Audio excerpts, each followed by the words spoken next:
Jume!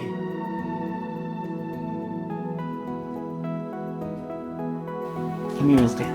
Come here real quick. What's coming, Mother? Baby? I know you've been wanting me to make this song for you.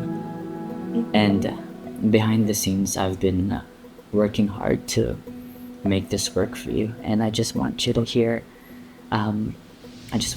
the song I have for you. Okay. Okay? Okay. Here. It's waiting.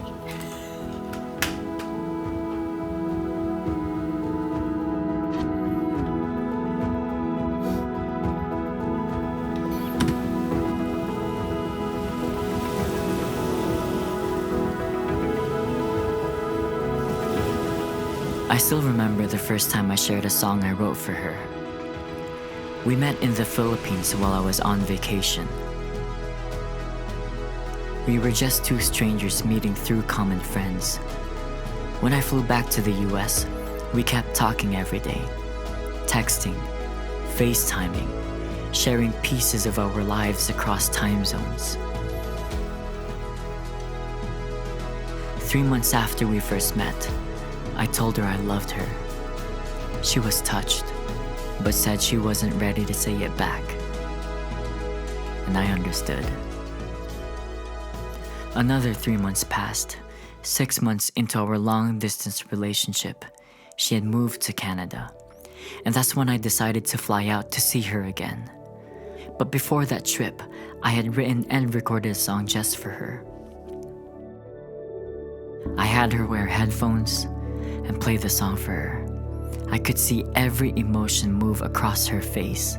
Surprise, nostalgia, love. When the song ended, she took off the headphones, looked at me, and said, "I love you." That moment never left me. And now, as I record this new song, I can't help but hope it reaches her the same way. That it carries the same emotion as that song did all those years ago.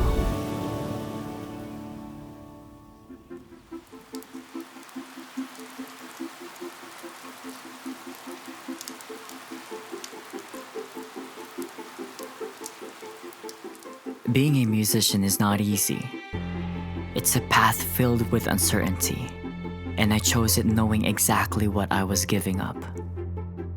Growing up, I was told what most of us were told. Finish college, get a stable job, buy a house, and start a family. And then, if there's time left, you can chase your hobby. But music was never a hobby for me. It was the only thing that made sense. So I went against everything I was taught. I dropped out of college and dove headfirst into music. That decision came with a cost. I spent years being broke, jumping from one restaurant job to another. Some places fired me within days, 5 days at one, 3 days at another. Through all that instability, I kept writing, producing, and performing. Each song, each show became a small step forward. People started to listen, and this has led me to opportunities I used to only dream about. Playing shows, going on tour, living the life I once thought was impossible.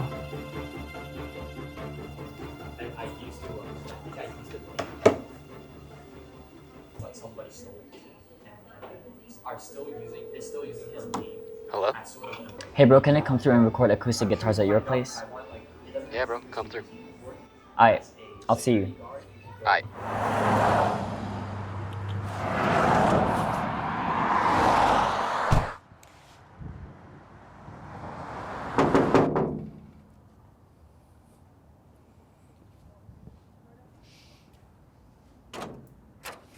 Tony, Hey, what's what's up, up, bro? dude? Good to see you, How's man. it going, man? Good. Come on in, come on in. Alright, let's go.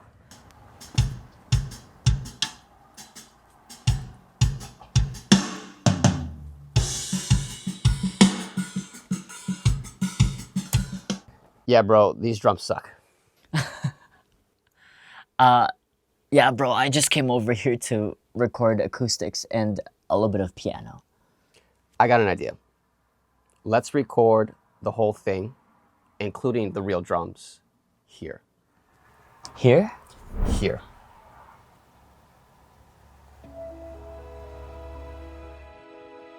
I remember the way I was treated by someone in the past. Back then, I'd write songs to express my heart, to say what words couldn't. And the response I got was a simple, cutting, "You can't sing, Rasec." In that instant, I felt the sweat gather on my forehead, heat rising on my back, embarrassment washing over me. I had laid my most vulnerable self bare in that song, and it was met with criticism. After that, something in me retreated. For the rest of my time around that person, I hid my love for music. I remember lying, saying that I was heading out to meet friends, but really, I'd take my guitar, drive a few miles away, find some quiet street, park the car, and crawl into the back seat. There, I'd project my vocal scales inside my car, practicing, trying to get better, trying to prove to myself that I could. It's strange, wanting to grow, wanting to be disciplined in your craft, but feeling ashamed to be seen doing it. Despite all of that, I kept working towards it. But I worked in silence. Working with Rasec Marc is great. I've done many shows, many gigs with him. We've recorded a lot, and every time it's been great. He always makes me feel heard, and like my opinions matter to him. And yeah, every session has been a blessing. So I really look forward to doing more sessions with him in the future. If there's one word I have to describe Tony, it would be reliable. Tony has saved me so many times, from technical difficulties in concerts to forgotten equipments or instruments at a session that we were supposed to go to. He has came in clutch for me many times, and he's just such a reliable person, so I'm really thankful for Tony. And right now as well, I'm just spontaneously hitting him up for the song that I want to record for my wife. Bro, thank you so much for helping me record this song. Yeah, dude, I got you. Anytime. We were in a long-distance relationship for 3 years because of the pandemic. But before the world shut down, we were lucky enough to spend time together in person. Just enough for me to know she was the one. She's the kindest, most gracious woman I've ever met. In the middle of the pandemic, we decided to take a leap of faith and filed for a fiancé visa. It took a year before it was finally approved, and when it did, the first thing we did was fly to the Philippines for a long-awaited vacation. What she didn't know was that I had planned a proposal with the help of her friends. Man, that night was the most nervous I've ever been. I booked out an entire restaurant just for our families. There was live acoustic music, and conveniently, our friend was the one performing. She thought we were just there for dinner with family and to support our friend's gig. But on my cue, my musician friend called me up to join him for a song. What she didn't know was that I wasn't just going to sing with him. I was going to sing a song I wrote for her, and then propose. It's the same song she's been asking me to record for her.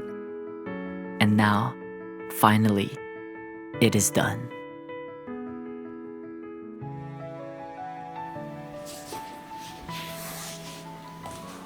What's coming, Marc? Baby? I know you've been wanting me to make this song for you. And behind the scenes, I've been working hard to make this work for you. I just want you to hear the song I have for you. Okay. Okay? Okay. Ready? Mm-hmm.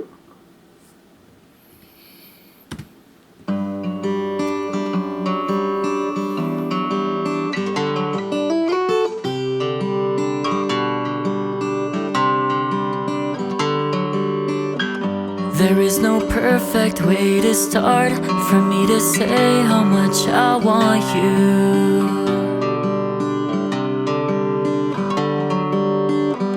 I'll find the words to tell you more, but a lifetime would be too short. Would you say happy endings could be for us, but life with you is love without an end? Would you tell half the world who you have chosen? I'll tell the other half it's you I want. Ooh, let me be the one for you. I'm talking about today plus 90 years or even more. If forever has to be the kind with no regrets, no second guesses, then I would choose you every day.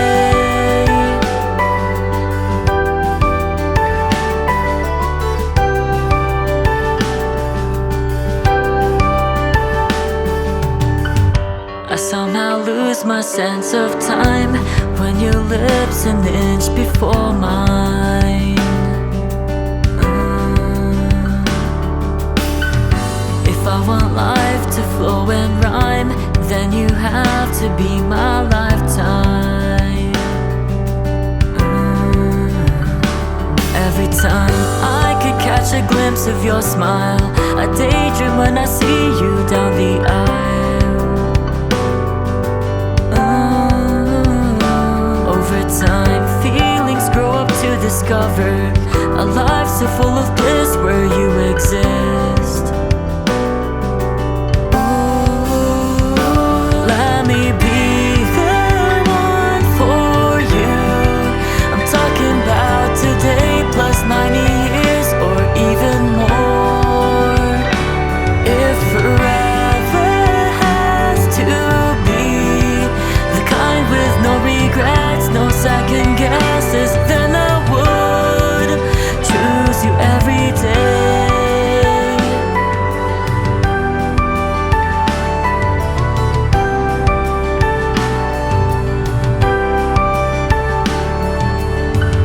The world's been searching for what's true, but I've been blessed to find that in you.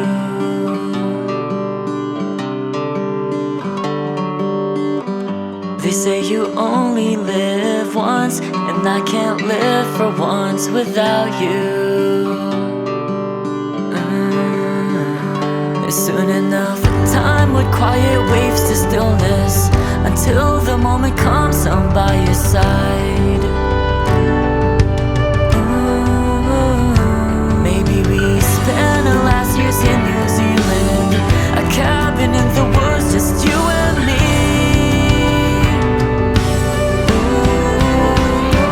Let me be the one for you. I'm talking about today plus 90 years or even more.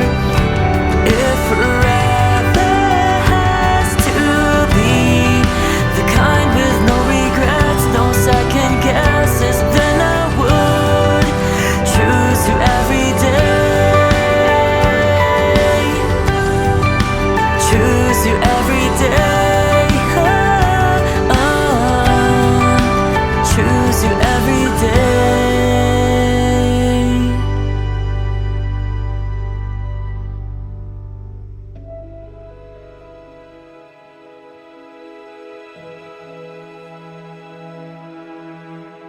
The right person in your life can lift you to heights you never thought possible. Her love, her belief in me, gave me the courage to chase my dreams when I didn't even believe in myself. People don't talk about this enough, how powerful it is to have someone who truly supports you. When you have that kind of person by your side, you become unstoppable. I've come a long way from being broke and rejected to now living the dream. And I know I wouldn't be here if it wasn't for her.